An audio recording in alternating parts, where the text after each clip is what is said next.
Doing research for your academic papers and projects can sometimes be challenging. Have you ever wondered why some searches work better than others? For instance, sometimes you get too many results, while other times you just don't get enough.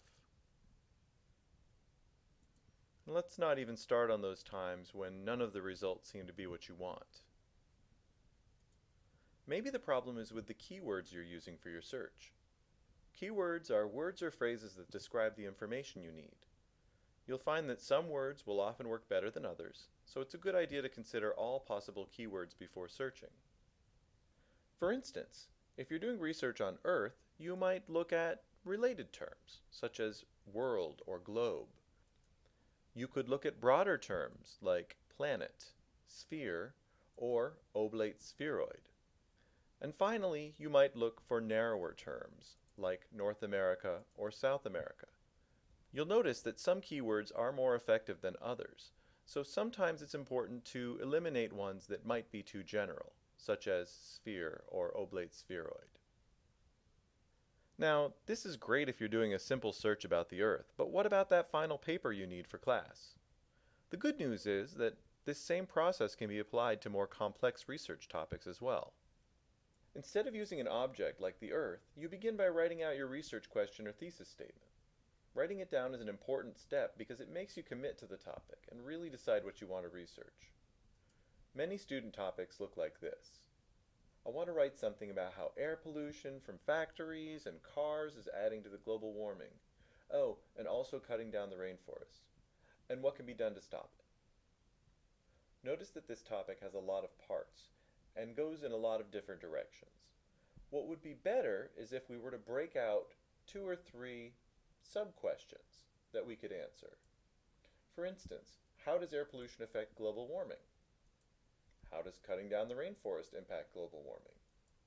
Or what can be done to prevent global warming? The next thing we want to do is identify the main ideas.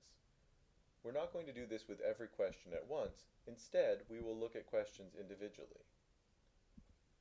For instance, our main ideas are air pollution and global warming. Coincidentally, these are also our keywords. In general, if you only have one keyword, your topic is probably too broad and needs to be focused. If you find that you have more than 3, be careful that you're not being too specific. 2 to 3 keywords is usually a good starting point. Next, we're going to expand on all of our keywords by looking for related terms, broader terms, and narrower terms for each. Now that you have a set of keywords for your topic, you can begin searching. Start on the library homepage and select Articles and Databases.